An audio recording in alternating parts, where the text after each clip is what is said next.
Un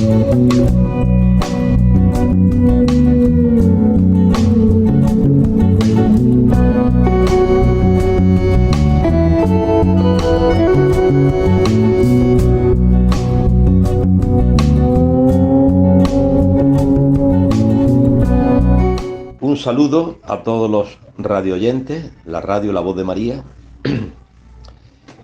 Estamos con el programa Novel nuevo, estamos haciendo desde hace pocos meses, sobre las audiencias del Papa San Pablo VI.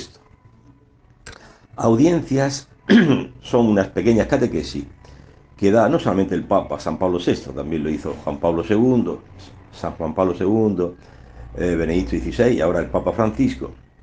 Son audiencias, pequeñas catequesis que lo dan los papas los miércoles desde el balcón de la Basílica de San Pedro en el Vaticano, en Roma.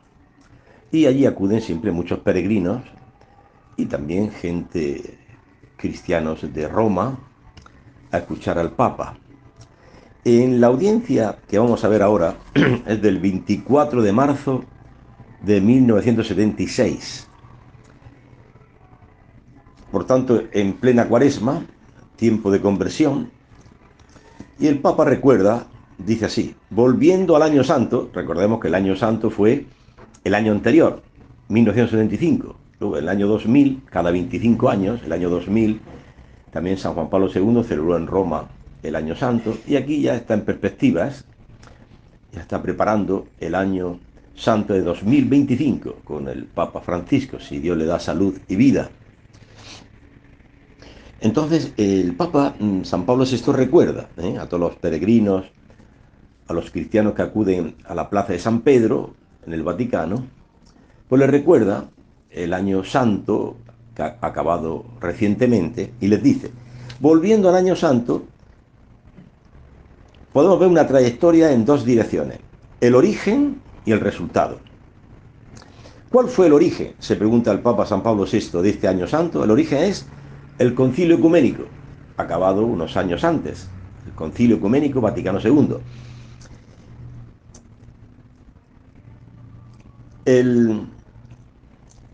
Y de ahí sacamos la riqueza doctrinal y su fecundidad renovadora.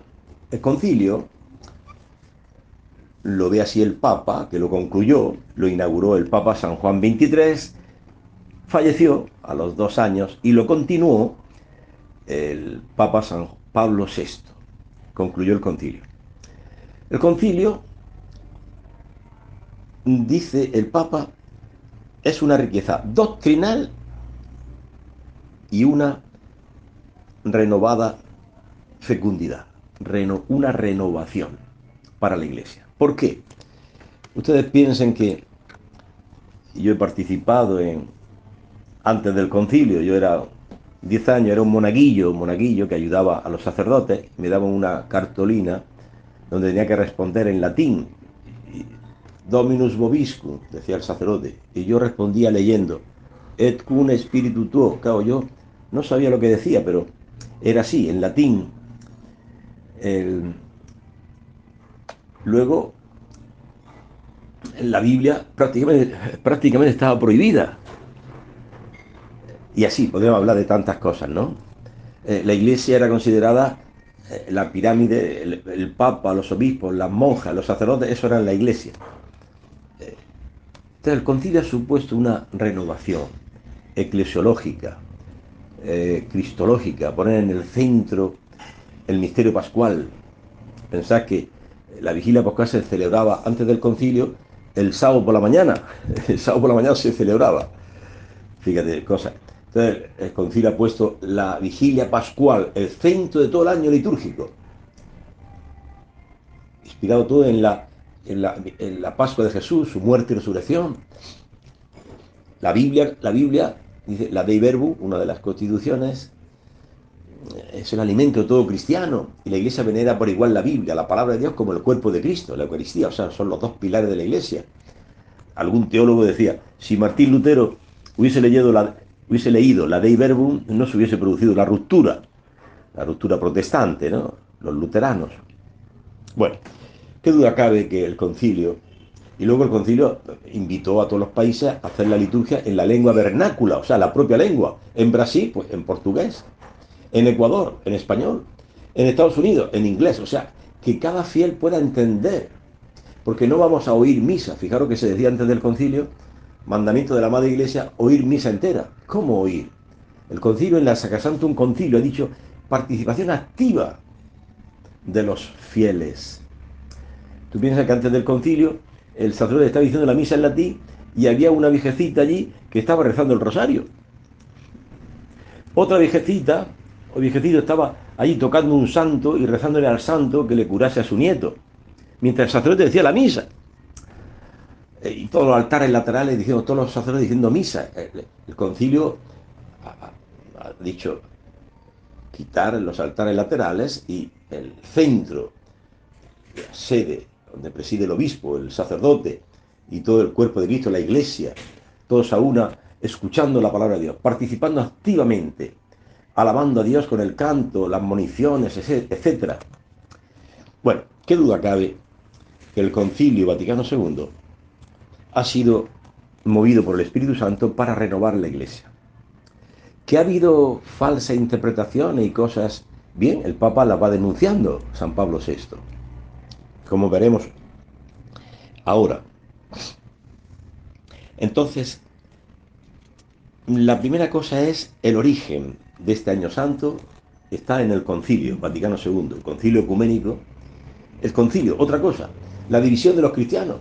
Esto es un escándalo para los paganos. Entonces, el concilio ha querido, movido por el Espíritu Santo, dado que San Juan XXIII había estado de nuncio en los países de Oriente, había visto, había palpado la división de la iglesia. Entonces, San Juan XXIII quería un concilio ecuménico, es decir, que busque la unidad de los cristianos. El concilio ha sido una maravilla, hermanos, movido, inspirado por el Espíritu Santo. Ahí está su fuente, ahí tiene su fuente el año santo. Y el resultado, dice, respecto a los resultados, mirando al futuro, podemos hablar de la civilización del amor. O sea, ¿qué conclusión saca el concilio? ¿Qué conclusión saca el año santo para todos los cristianos? El Papa San Pablo VI le llama la civilización del amor.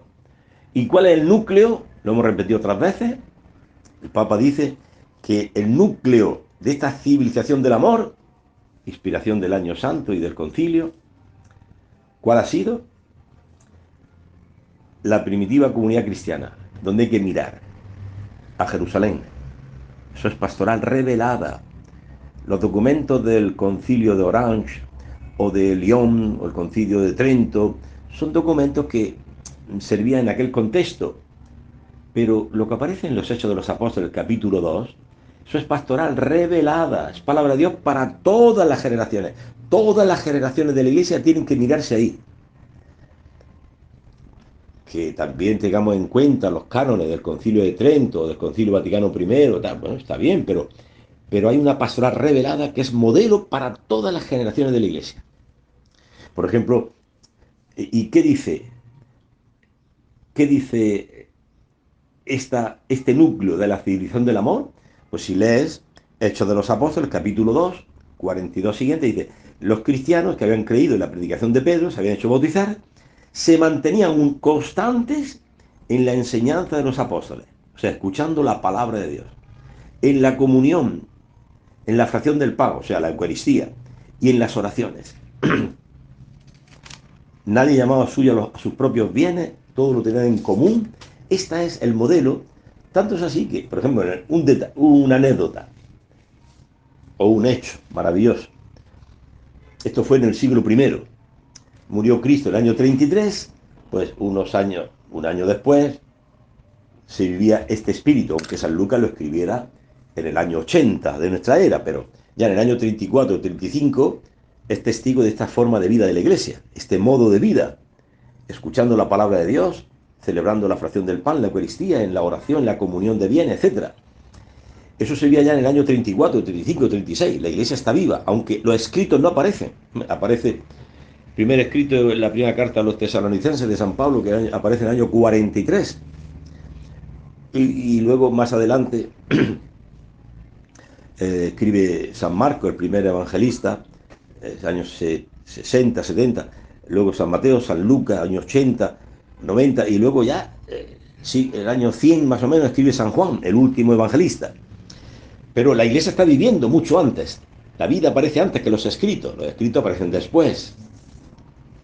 Aparece una iglesia viva, animada por el Espíritu Santo. Entonces, digo que esta es la pantalla, la meta donde tienen que mirarse todas las generaciones, es aquí, en Hechos 2. Un profesor en la Universidad Gregoriana de Roma decía, este es el icono más perfecto de la Santísima Trinidad, la primitiva comunidad de Jerusalén, que vive en la comunión. Tanto es así que Tertuliano dirá el grito de los paganos, mirad cómo se aman, ¿eh? Cómo se aman los cristianos, cómo se ayudan, se perdonan, se sirven. A eso tiende, ¿no? Y decía que esta es la pastoral revelada por Dios, palabra de Dios. Lo de Trento no es palabra, o sea, el Concilio de Trento, el Concilio Vaticano I, etcétera. Bueno, hay documentos, claro, como parte del magisterio de la Iglesia, pero esto es palabra de Dios, es pastoral revelada. Ahí hay que mirarse todo. Y ponía un ejemplo, que por ejemplo, en el año 200 y pico, ¿eh? O sea, casi 200 años después de haber sido escrito estos Hechos de los Apóstoles por San Lucas, un joven con 20 años de Alejandría, en Egipto, es cristiano, de padres cristianos, sus padres ya habían muerto, él había heredado una enorme fortuna con su hermanita de 14 años, y es cristiano y va a misa, va a la Eucaristía y escucha el Evangelio. Y él iba pensando esto, qué bello sería si los cristianos volviésemos, porque la iglesia también ha pasado momentos de oscuridad, de persecuciones, de relajamiento, de cizaña, que se mete con el trigo, ayer, hoy y siempre. Por eso a mí me llama la atención la gente que habla de curas pedófilos, de curas con mujeres, de curas... ¿Y qué me dice? Pues eso lo dijo Cristo antes que tú, que en el campo de Dios, que es la iglesia, el trigo bueno que produce fruto, unos 30, 60 y 100 por uno, porque no todos son misioneros, ni todos son santos, pues ahí también según la respuesta a la palabra de Dios, uno da el 30% de fruto, otro da el 60%, otro el 100%, pero, dice Cristo, también hay cizaña. Ah, la arrancamos la cizaña. No, déjala, que crezcan juntos ya. Al momento de la siega ya Dios separará la cizaña del trigo. Entonces que la gente hoy se escandaliza. Uy, ese sacerdote lo que ha hecho, el otro. Si, cizaña, eso lo dijo Cristo antes que tú, que había cizaña en el campo de Dios, que es la iglesia. ¿De qué? Y por eso te escandaliza, y por eso ya no vas a la iglesia, porque hay este cura que ha hecho esto, esta monja o este catequista que ha hecho... Cizaña siempre hay. Pero no te olvides lo que dice San Pablo. Tú que criticas la iglesia, hablas mal, recuerda, dice San Pablo, el que crea estar en pie, cuidado, no caiga. ¿Eh? Tú te crees que estar en pie y te atreves a juzgar a la iglesia, eso es cura, eso es... Atento. Entonces, ¿arrancamos la cizaña? No, pues se puede arrancar el trigo. Tú déjalo que crezcan juntos, dice el Señor. Y dice San Juan Crisóstomo, Cristo nos pone esta parábola para que entendamos que Dios tiene tanto poder para transformar la cizaña en trigo. Sí, ese sacerdote que ha caído, ese catequista que ha de escándalo, ese cristiano que va a misa y luego bautiza a su niño y se tira toda la noche tomando y bailando, dando escándalo a los hermanos evangélicos que viven por al lado. Mira, esos católicos han ido a bautizar a su niño, mira, tanto la noche ahí de baile y de trago y otras cosas peores. A veces. Pues, bueno, Dios tiene tanto poder para hacer de esa cizaña hacerla trigo.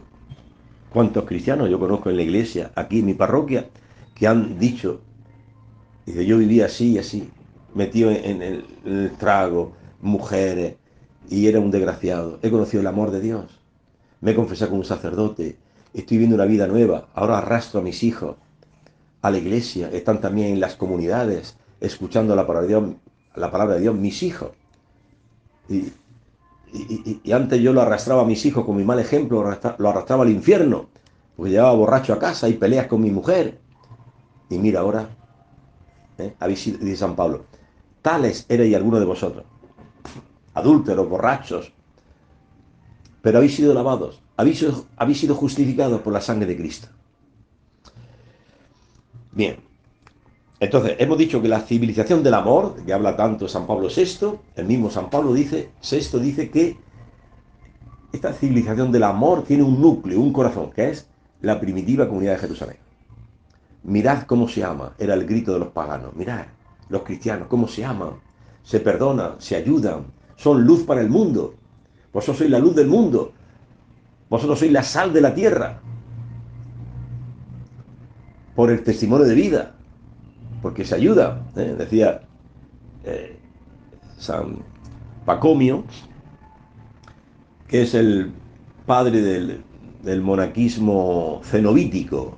Sabéis que el monaquismo, el padre se considera, de los eremitas, se considera a San Antonio,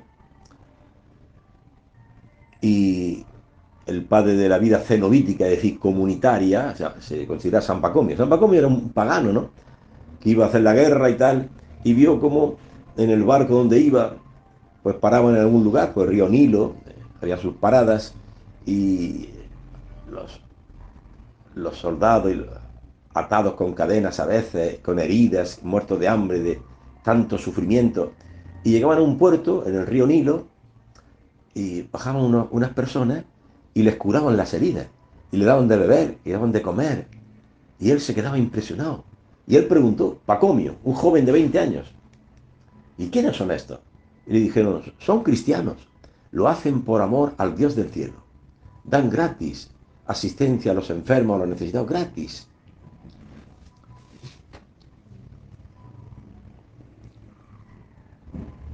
Dan gratis. Y dice San Pacomio, si vuelvo de la guerra sano y salvo, me haré cristiano. Y se hizo cristiano. Y llegó a ser un gran monje, el padre del monaquismo cenobítico, viviendo en comunidad. Así como San Pacomio también iba con 20 años, había heredado una fortuna inmensa de sus padres fallecidos, de campos, de casas, y escuchó en la Eucaristía la palabra de Dios. Si quieres ser perfecto, ve y vende tus bienes y dáselo a los pobres. Después ven y sígueme. Y salió de la iglesia, empezó a vender todos sus bienes para los pobres. Se hizo un tesoro en el cielo, lleno de felicidad. Se fue a seguir a Cristo, buscando un monje que le instruyera. Y luego también se había reservado, cuenta la tradición, lo cuenta San Atanasio, que escribe la vida de San Antonio. Dice que San Antonio, pues, después de esto, se reservó un poco de dinero, un poco de fortuna, pensando en el futuro, porque tenía una hermana de 14 años, y a la semana siguiente lleno de felicidad, porque tenía ya un tesoro en el cielo, habiendo vendido todos sus campos, sus casas, para los pobres, la había vendido, se había dado a los pobres, y se había hecho en el cielo un tesoro enorme. Entra en la iglesia y escucha el evangelio que dice el sacerdote, no andéis preocupados por el futuro, qué comeré, qué beberé, no, mirad las aves del cielo. Y salió otra vez de la iglesia, y lo poco que había guardado se lo dio también a los pobres, se quedó sin nada.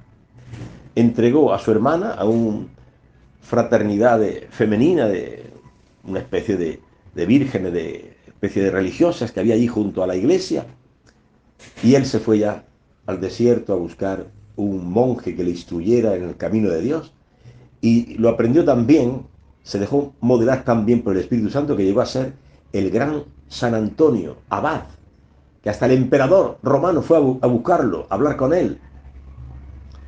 Murió después de 100 años de vida. Bueno, leer la vida de San Antonio es impresionante. La podéis buscar en internet. Si ustedes son aficionados a esas cosas, ahí está, por ahí. La vida de San Antonio Abad, escrita por San Atanasio. Impresionante. Pues bien, era porque se miraban aquí, en este núcleo de la civilización del amor. Dice el Papa, San Pablo VI, que un resultado de este año santo y del concilio debe ser la civilización del amor. ¿Y cuál es el corazón de la civilización del amor? Hechos de los Apóstoles 2, capítulo 2. Los cristianos que habían creído en la predicación de San Pedro se habían bautizado y desde entonces se mantenían asiduos. No un día sí, otro no. Hay gente floja que un día va a la palabra, otro día llueve un poco, ya no va, o hace una fiesta de aniversario, de cumpleaños, de la quinceañera, y ya no va a la Eucaristía. Siempre ha habido y hay cristianos flojos, más flojos y flojísimos, ¿no? Eh, pues sí, y Dios lo respeta. Y cuidado, si yo me creo alguien, puedo caer. Y ese que cristiano flojísimo, siempre en fiestas, y que va de vez en cuando a la iglesia, puede Dios tocarle el corazón y se convierte en el más fiel de todos. Porque para Dios todo es posible. Mira San Gabriel de la Dolorosa, jovencito, siempre en fiesta, en mundanidad, y tuvo un acontecimiento de muerte y le prometió a Dios que iba a cambiar. Y cambió 2 días, después ya se olvidó y volvió al mundo, las fiestas. Tuvo una enfermedad grave y le prometió a Dios si le curaba que iba a volver. Y nada, curado, ya se olvidó de todo y al mundo, a las fiestas. Murió no sé quién también y ya le prometió. Bueno, a la 4.ª vez ya tomó la resolución firme de entrar en religión, le llaman ellos, o sea, entrar a una congregación de los pasionistas. Y fue un hombre joven, jovencísimo, patrono de la juventud, San Gabriel de la Dolorosa. Impresionante cómo entró al noviciado lleno de fervor, de amor a Cristo, obediente, lo que le mandara, amaba a Cristo, la oración, algo estupendo. Y era hijo de gente rica. Al principio el noviciado le daba un poco repugnancia porque era acostumbrado a la vida refinada de la gente rica, porque claro, los pasionistas vivían una vida bastante austera, pobre, y le costó, pero Dios le ayudó. Hoy es el patrono de la juventud con San Luis Gonzaga. Algo impresionante, leer la vida de San Gabriel de la Dolorosa. Murió de tuberculosis, eh, enfermó antes de ser sacerdote. Le faltaba un año para ser sacerdote, enfermó y murió. Pero murió lleno de paz, de alegría, sabiendo que iba al cielo. Esa es la meta, el cielo, la esperanza de la gloria de Dios. Por eso dice San Pablo que los padecimientos de estos tiempos presentes son nada. Te han calumniado, te han robado, te han ofendido, te han dicho una calumnia. Tú dices, eso no es nada. Ofensas las que yo le he hecho a Cristo clavándole en la cruz con mis muchos pecados. Y Él me ha amado. El cristiano vive contemplando a Cristo en la cruz, que le ha amado y le ama, y le amará eternamente. El cristiano no pierde tiempo por lo que me han dicho, por lo que me han hecho. El cristiano no está, como decía aquella señora, sí, estoy casada, llevo una cruz pesada, mi esposo no viene a la comunidad, llevo una cruz pesada. No, no hables como pagano. Si el yugo de Cristo, la cruz de Cristo es suave, un yugo suave, ¿cómo dices tú que es pesada?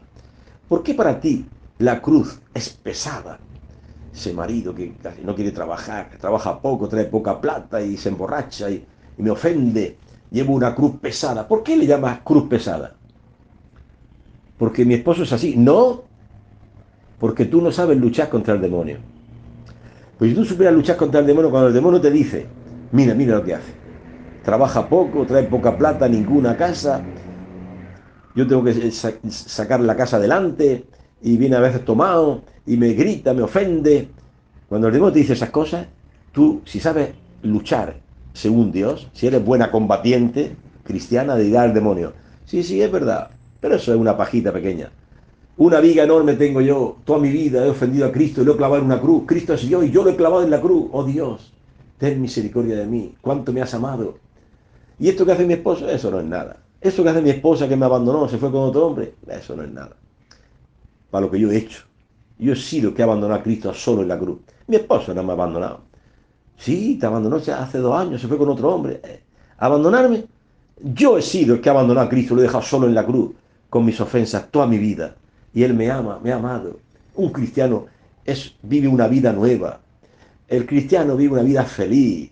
Su yugo es suave, porque siempre mira a Cristo. No está mirando la paja ajena, el defecto de la esposa que le abandonó, el defecto del esposo que viene tomado, el defecto mirando siempre el defecto del hijo que es rebelde y no quería ir a la iglesia, siempre obsesionado por la vida ajena. Olvida, aparta, dicen los padres de la iglesia, todos los santos lo dicen, aparta tu vista de vidas ajenas. Tú mira a Cristo. Decía San Agustín, Señor, que me conozca, ¿quién soy yo? Que te conozca a ti, ¿quién eres tú? Esa es la misión del cristiano. Conocerse, ¿quién soy yo? Uno que ha clavado a Cristo en la cruz. Cristo murió por nuestros pecados. Lo dice el credo, lo dice la fe cristiana, lo dice la palabra de Dios. Cristo murió por mis pecados. Aunque en el mundo no existiera nadie más que yo, por mí solo Cristo habría bajado del cielo a morir por mí para que no me vaya al infierno y abrirme el cielo, irme con él al cielo. Por mí solo, por ti sola, Cristo habría muerto. Oh, la belleza del cristianismo. ¿Cómo no ser cristiano? ¿Cómo no amar a Cristo? ¿Cómo no renunciar a Satanás, que nos engaña todos los días? Qué maravilla, hermano, contemplar el amor de Dios en Cristo Jesús, en la cruz, en la cruz. En Cristo Jesús estaba Dios, reconciliando al mundo consigo, no tomando en cuenta las transgresiones de los hombres.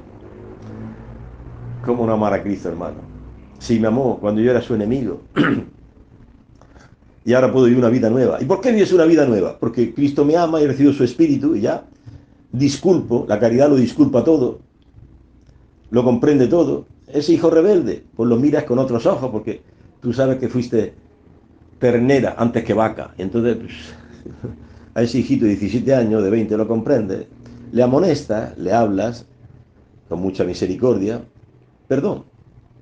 Ayuda a tu esposo a hacer cabeza del hogar y le dice, mira, ha hecho esto tu hijo, vamos a hablarle. Y por la noche lo llama al sofá, que se siente, o a la sillita en medio del comedor. Hijo, ¿qué me dice tu madre? ¿Que has hecho esto, eso está bien? El hijo agacha la cabeza, pídele perdón a tu madre, por favor, eh, cambia. Mira a Cristo que te ama, no puedes seguir así, con ese vicio, con esa cosa. Empieza una vida nueva, que Dios te ama. Le exhortas, le amas. Es bien distinto de gritarle, insultarle, maltratarlo, decirle grosería. Así no se educa. Bueno, continuamos con las palabras del Papa en la audiencia esta de 24 de marzo de 1976. Dice así: las dos palabras que definen este tiempo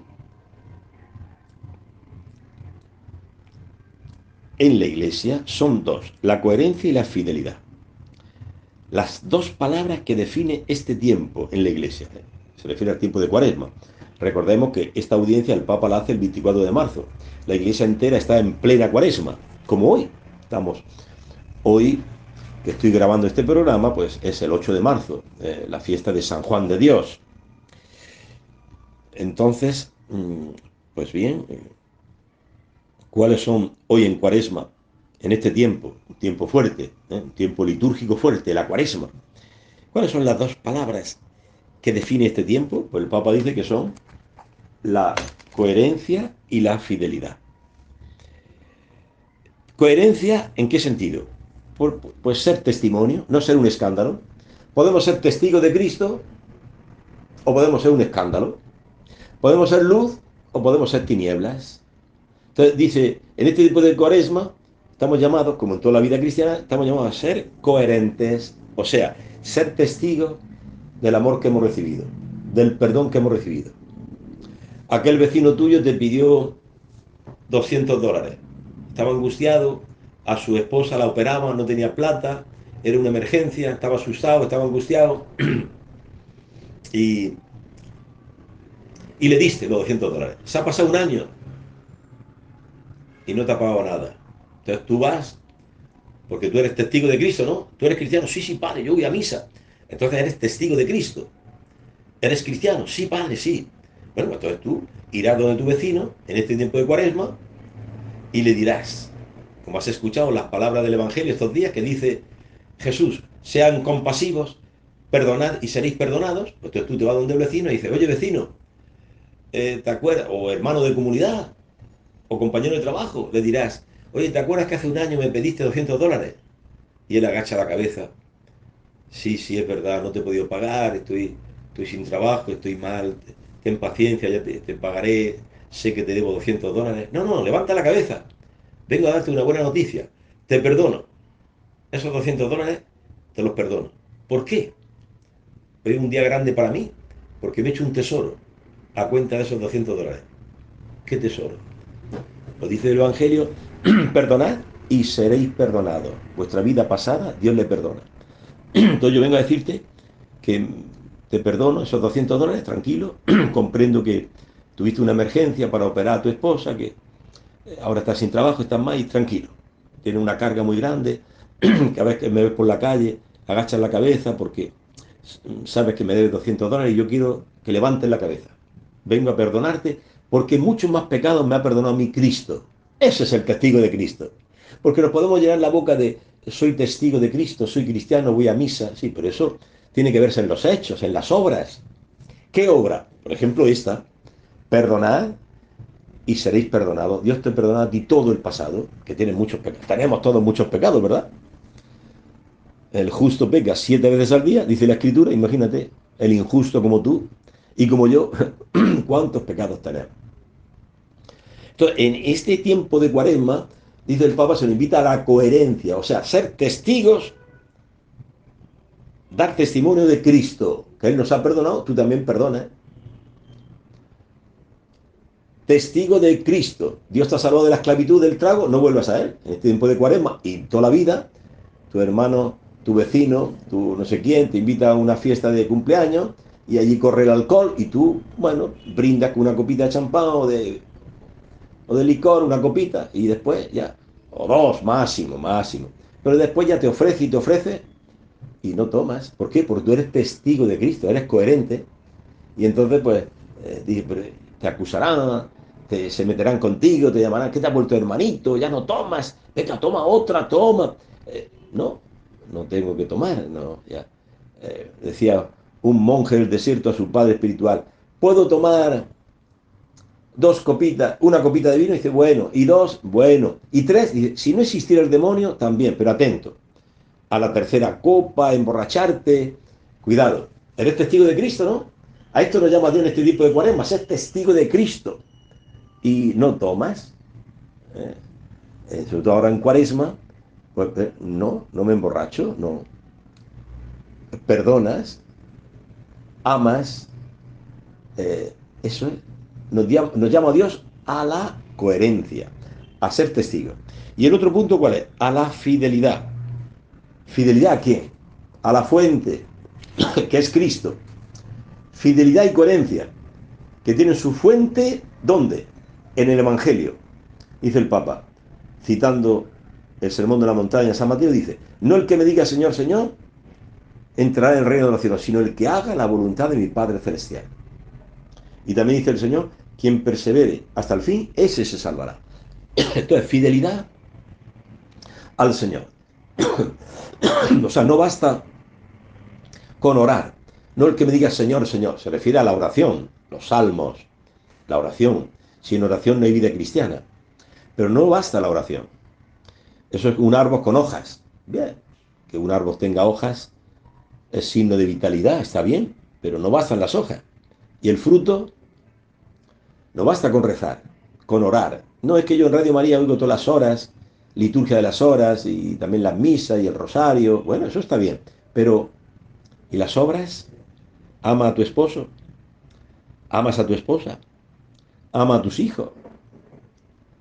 Me decía un trabajador en Radio María, que está soltero, ya con su edad, no es un jovencito, pero ya tiene su edad, más de 40 años, 50 años, y digo, bueno, estás célibe, Dios no te regaló una esposa, pero vive la vida cristiana. Y dice, bueno, cuido a mis padres ancianitos con 93 años, con 87 años, les compro medicina, los cuido.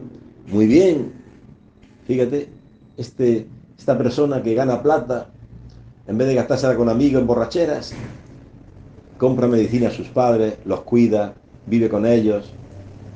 ¿Eh? Y estamos llamados a ser testigos, a ser fieles al Evangelio, a la palabra de Dios. ¿Qué dice la palabra de Dios? Honra padre y madre. El dinero de este señor que trabaja y a veces hace hasta horas extras, no es para vicio. Podría pensar un soltero ya mayor, vivir como solterón, ¿no? Es decir, bueno, gano plata y no tengo mujer ni hijo, pues bien, ahora me voy de prostitutas y ahora me voy a esta fiesta y ahora invito a estos amigos a este restaurante y dinero y trago. No, él ve que tiene que cuidar a sus padres. Dios nos la regala una esposa, bueno, la da unos padres. Qué bonito, ¿no? Dios nos llama a la fidelidad. No basta con decir Señor, Señor, sino hacer la voluntad de Dios. Mira, ninguno de tus hermanos quiere tomar a tu mamá enferma de Alzheimer y tú, hablando con tu esposo, ¿estáis de acuerdo? Sí, tráela.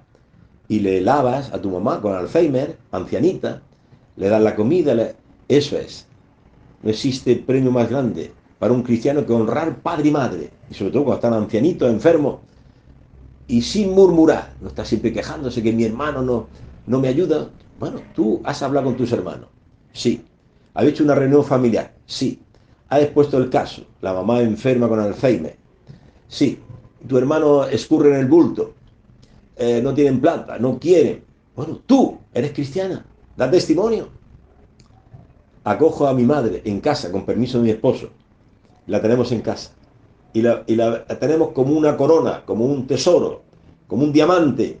Le lavo, le doy la comida. Esa es tu gloria. Estuve enfermo, me visitaste, esa es tu gloria. O sea, el testimonio. El testimonio. Eres joven, te llamas testimonio. ¿Qué testimonio? Decir la verdad a tus padres. Pero padre, que usted no conoce a mi papá, me van a castigar. ¿Y quién ha dicho que el castigo es malo? Los malos tratos sí, no es justo maltratar, pero el castigo, que un padre te quite el celular durante un mes o te castigue y no puedes salir este fin de semana porque has hecho algo grave, eso es estupendo. Tener un padre que te corrige, una madre. Dile la verdad a tus padres. ¿eh? Imita a aquel jovencito, San Juan Bosco, cuando tenía así unos 12 años, era huérfano de padre. Su madre le dijo, me voy al campo a traer leche de la vaca, a traer los huevos de la gallina, tú espérame, a las 6 de la tarde merendamos juntos, espérame. A las 5 de la tarde ya tenía hambre. Juan Bosco, que era un niño de 12 años, y cogió el sartén, una botella de aceite, hacerse un huevo frito, tal, con tan mala fortuna que se le cayó la botella de aceite y la regó. ¿Y qué hizo él?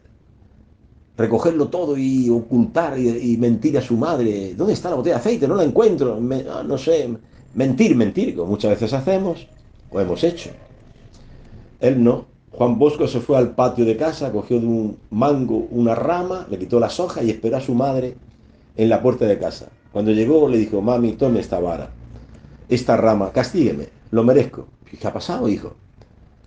Bueno, por la glotonería, la gula, no te esperé, quise hacerme un huevo frito, se regó a botella de aceite. San Juan Bosco dijo la verdad. Este chico luego fue santo. Que los jóvenes, desde pequeñitos, desde niños, se acostumbran a decir la verdad. Di la verdad. La verdad os hará libres, dice Jesús. Decid la verdad. No mientas. Esto me acuerdo que Santa Teresa de Calcuta, estando en vida, hizo la profesión de voto con unas monjitas en mi parroquia, donde yo estaba en Roma. Mi párroco sabía inglés, entonces se entendía en inglés con Madre Teresa de Calcuta. Y al acabar la ceremonia, de unas 8 o 10 monjitas hicieron los votos solemnes, allí vino el obispo, etc. Mi párroco me dijo, bueno, lleva tú en el carro, lleva a la Madre Teresa de Calcuta, llévala a su convento. Y yo tuve el honor, la gracia de llevar a Santa Teresa de Calcuta en el carro a su convento, al centro de Roma, y le pregunté de camino, yo no sabía inglés, pero bueno, una monjita que iba con nosotros también me fue traduciendo al italiano, y yo le pregunté, Madre Teresa, yo trabajo con niños, con jovencitos, scout, etcétera, en la parroquia, ¿qué les digo? ¿Qué me aconseja? Dice, dígales que digan la verdad. Yo pensé que iba a decir, bueno, que los niños, los jovencitos, que sean obedientes a sus papás, que hay que ser obedientes, ¿no? O que no se peleen con los hermanos, que no hay que pelearse con los hermanos. Pero me sorprendió diciéndome, tú diles que digan la verdad. ¿En qué buen camino ese? Que los niños, los jóvenes aprendan a decir la verdad a sus padres. Vives bajo el mismo techo de tus padres y no te conocen. Haces cosas por ahí que conocen tus amiguitas. Di la verdad. La verdad os hará libre, dice el Señor. Bueno, hermano, pues, y luego dice también San Pablo VI que quien persevere hasta el fin, ese se salvará. Cita el Evangelio de Jesús. Entonces, para ser coherentes, una vida coherente con el Evangelio, ser testigo y ser fieles, hace falta para ello perseverar hasta el fin. No, es que mi párroco ha hecho esto, es que mi responsable de comunidad, este catequista en la parroquia, hay conflicto, yo me voy. No abandones, tú persevera. Di la verdad también, sí, hay que decir la verdad en una reunión, decir la verdad al párroco también, al catequista ese, a tu hermano de comunidad, a tu esposa, decir la verdad, ¿sí? Y si se originan conflictos, bueno, pues perdonaros, pedirse perdón. Eso quiere Cristo, que seáis uno, que se perdonen y perseverad. Ah, no, yo abandono, dejo la parroquia, dejo esa comunidad, no hay muchos conflictos. Yo pensé que éramos, tú pensabas que tenían que ser santos todos, no. Cristo no ha venido por los justos, sino por los pecadores. Y entra en la comunidad cristiana, en la parroquia entra gente pues, que viene a joder, pues fíjate, con sus defectos, con mil cosas, y no pretendas que sea santo en un día, y que esa comunidad, que lleva un tiempo reuniéndose, pues que ya sean santos todos, porque ha habido este conflicto, este problema, ¿no? Hay que tener paciencia, acordarse que la vaca fue ternera antes de ser vaca. Acuérdate que tú también fuiste joven, tú también pecaste, ¿no? ¿Por qué te escandaliza? Uy, esa comunidad es un desastre. ¿Y tú? Te fuiste a vivir con un hombre, unión libre en pecado. ¿Cuántos años viviste en pecado? Y ese hombre al final te abandonó. ¿Cuántos años vivió en pecado? ¿Y Cristo te ha perdonado? Sí. ¿Te ha llamado a la iglesia, a una comunidad? Sí. Y ahora te escandalizas porque hay problemas. Y tú has vivido en pecado muchos años, en fornicación, con un hombre, si habéis casado. Ya no te acuerdas. Y Dios te amó, te perdonó, te llamó a la iglesia y te llama a formalizar el matrimonio, a casarte en la iglesia, a regularizar el matrimonio, a regularizar este estado de vida, ¿no? De unión libre. Dios no quiere el concubinato, vivir así, quiere el sacramento, quiere de la iglesia darte el sacramento del matrimonio. No es que ya me abandonó ese compañero, bueno, pues vive ahora una vida casta, educando a tus hijos. Piénsalo dos veces, meter otro hombre en tu casa. A lo mejor el padrastro, pues, quiere a tus hijos, o a lo mejor no los quiere, no sé, tú piénsalo, si es voluntad de Dios, darle a tus hijos un padrastro, ¿es voluntad de Dios? Bueno, si es voluntad de Dios, adelante, adelante, y si no es, piénsalo. Ha vivido una vida coherente, ¿eh? Perseverando hasta el fin. Sí, en esa empresa, donde todos roban, y tú no robes. ¿Por qué? Porque eres cristiano. Y líder a tu compañero, dile, no robes.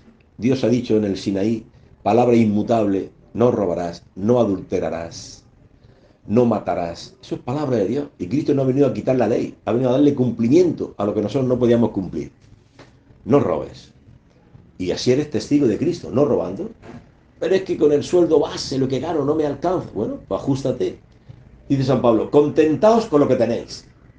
El que quiere vivir por encima de sus posibilidades empieza a coger tarjetas y gasta y gasta y lleva gastado en este mes $800. Oye, pero si ganas 500, sí, pero las tarjetas, ¿cómo las tarjetas? Te estás endeudando, te estás acumulando. Eso no quiere Dios. Dios quiere que, bueno, si te has endeudado por comprar una nevera y no pagas, bueno, la fábrica pues se lleva la nevera y ya está. Eso no es deuda. Deuda es meterse por encima de las posibilidades.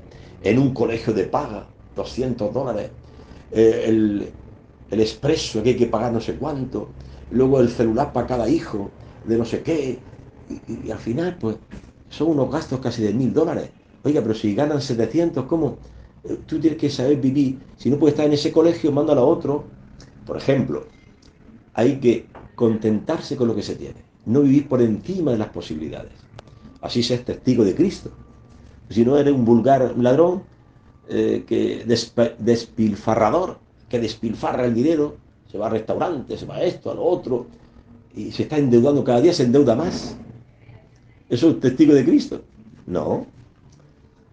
Dice San Pablo, con nadie tengáis deudas. La única deuda que tienes que tener es amar a tu prójimo. Eso es palabra de Dios, lo dice San Pablo en la carta a los romanos. Con nadie tengáis deudas. Y repito, comprate una nevera, que a veces es un bien necesario, pagas $30 cada mes por un conflicto de no sé qué, de una operación, una cirugía, te has quedado sin dinero, no puedes pagar. Bueno, pues lo máximo que puede suceder es que la empresa venga y te retire la nevera si no pagas. Bueno, Eso no son deudas. Deudas son otras cosas. Meterse por encima y vivir por encima de las posibilidades, endeudándose y endeudándose. Eso no es testigo de Cristo. Eso es testigo del despilfarro, de la vida vanidosa, lamparosa, de aparentar lo que no eres. No me gusta este barrio, me voy a una ciudadela. Pero oiga, en la ciudadela, ¿cuánto cuesta? ¿Cuánto pagas? Sí, el banco, no, el banco ya me da, pero el banco, y si pierdes el trabajo, el banco se queda con tu casa, se queda con todo y te ves. Cuidado, seamos prudentes, no seamos insensatos. Es verdad que a veces, pues, por ignorancia, no por maldad, nos metemos en cosas que, de deudas y cosas, hay que ir pagando las deudas, ir pagando, ir pagando. Bueno, y continúa, como conclusión de todo esto, el San Pedro dice, sean, esto cita el Papa San Pablo VI, dice San Pedro, sean fuertes en la fe. El catolicismo es un acto de perenne fidelidad que atraviesa toda la historia, dice, dice el Papa. Efectivamente, es un acto de perenne fidelidad. Y es verdad, en muchas empresas le gusta coger a una persona cristiana que es católico, hombre, pues, y se va a una convivencia y se lo dice a su jefe, y dice, muy bien, vete, vete a rezar por mí, reza por mí, porque tiene confianza esta persona en esa persona cristiana, católica, que no le va a robar, no le va a defraudar, porque está con Dios, ¿eh? Porque dice el Papa, el catolicismo es un acto de perenne fidelidad a lo largo de toda la historia. Por eso hay de nosotros si damos escándalo en la empresa. Y de cómo, y tú vas a misa, tú eres católico y estás robando. Ay del mundo por los escándalos, decía nuestro Señor Jesucristo. Más le valía a ese hombre atarle una piedra de molino al cuello y arrojarlo al mar antes que escandalizar a estos pequeños que empiezan a creer en Cristo. Los pequeños son los pecadores que se acercan a Cristo, empiezan a creer y mira, le da ese escándalo. Entonces, hermano, atento a los escándalos. Podemos dar escándalo. Y podemos también ser testigos de Cristo. Dar escándalo. Mira, esos católicos, dice un evangélico, han ido hoy a bautizar a su hijo. Y ahí están toda la noche, con el baile, con el trago. Podemos dar escándalo. O podemos también vivir una vida coherente, fidelidad a Cristo. Y ser fuertes en la fe. No fuertes en la prepotencia. Oye, me has dicho esto a mi espalda, sal que vas a pelear conmigo. Esto, la prepotencia esa, ¿no? Ese lenguaje del mundo, la soberbia, la violencia. No. San Pablo VI dice, y San Pedro dice en su carta, que seamos fuertes, pero no en la prepotencia, sino en la fe. Dios me ama. Es verdad que he pecado, me levantaré, que Cristo me perdona. Aunque vaya por un valle de tinieblas, de conflicto, de sufrimiento, nada temo, tú Señor vas conmigo. Eso es ser fuerte en la fe. Mi hijo no quiere ir a la iglesia, he perdido el trabajo, mi hija ha venido embarazada, me acosan los problemas, las angustias, pero tú no desesperes. La desesperación no es cristiana. La esperanza cristiana dice que Dios te ama y aunque vayas por un valle de tinieblas, de conflicto, de problemas, Dios va contigo. Él te ayudará. Invoca al Señor. Señor, ayúdame. Ayuda a mi familia. Ayuda a mi vida. No puedo, no puedo. Estoy mal. Ayúdame, Señor. Él te ayudará. El Señor está cerca del atribulado, del que se arrepiente, que ha cometido un pecado muy grave y no se desespera, sino se arrepiente porque sabe que Dios dice, ¿dónde habitaré yo? En un corazón contrito y humillado, que se estremece ante mi palabra. Allí habita Dios. En un corazón humilde, contrito, está arrepentido de lo que ha hecho.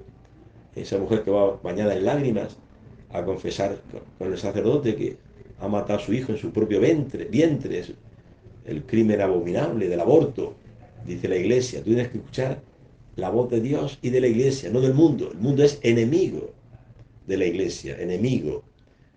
Mundo, demonio y carne son enemigos del alma, enemigos de la iglesia. Tú tienes que escuchar la voz de la iglesia. El mundo dice otras cosas. El mundo es enemigo de Cristo.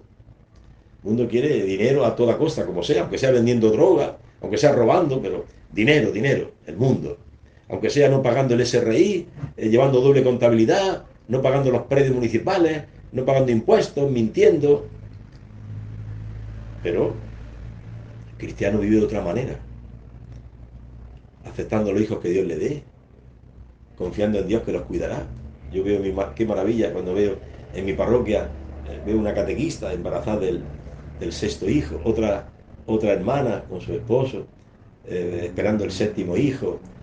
Me lleno de felicidad cuando veo que la palabra de Dios se la cree. Cambio, me lleno de tristeza cuando veo que esta pareja pues se han ligado las trompas, la otra pareja también se han ligado las trompas. Me llena de tristeza, de qué pena. Estamos llamados a ser luz del mundo y somos tinieblas. Bueno, ¿y yo? ¿Por qué hablo de los demás? ¿Y yo? Que a veces he sido violento, grosero, que soy un pecador. Recen por mí, recemos unos por otros. Pero tengamos en cuenta de fondo esto, que podemos ser cristianos, testigos de la luz de Cristo, y también podemos ser escándalo. ¿Qué camino elegiremos? Elijamos el camino de la vida y sigamos a Cristo. Hasta el próximo día, Dios mediante, y buen seguimiento, proseguimiento, buen camino de la Cuaresma hasta la Pascua. Un saludo a todos.